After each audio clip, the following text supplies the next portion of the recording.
Amen? Amen? Yan. Si Mama Mary, ang ating idol. Ang ina ng ating Panginoon at ang ina natin lahat. Amen? Hindi natin sinasamba si Mama Mary katulad na sinasabi ng ibang mga sekta.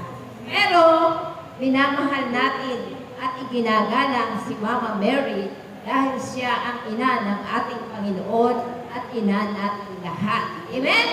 At si Mama Mary ang ating tagapamagitan sa ating Panginoong Jesucristo. Amen? At siya ang ating tagapanalangin. Siya ang katawang natin at katulong natin para manalangin sa ating Panginoon. Amen? At siya ang ating pinakamalakas na bucket sa ating Panginoon. Amen? Kapag hiniling ni Mama Mary sa kanyang anak, tsak yun, ipagkakaloob niya. Amen? Palakpakan natin ang ating Panginoon. Yan.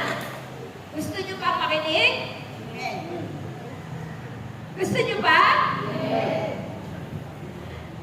Hindi pa kayo naatok? Ngayon, dadako na tayo sa first talk. Ito ay tungkol sa pagpapalago sa kapangyarihan sa dila. Amen? Meron na ba kayong kapangyarihan sa dila? Gusto nyo? Amen. Yan. Napakahalaga yun na magkaroon tayo ng kapangyarihan sa dila. Amen? At ito ay pagkakaloob sa atin ng ating lingkod ng Panginoon na walang sawang naglilingkod sa ating Panginoon.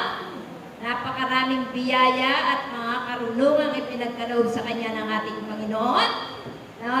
Dati siya ay tagapagpahayag, interpreter, at siya ay katuwang ng ating punong lingkod sa pagpapagaling. Amen? At tawagin na po natin ang ating time out. O time out daw.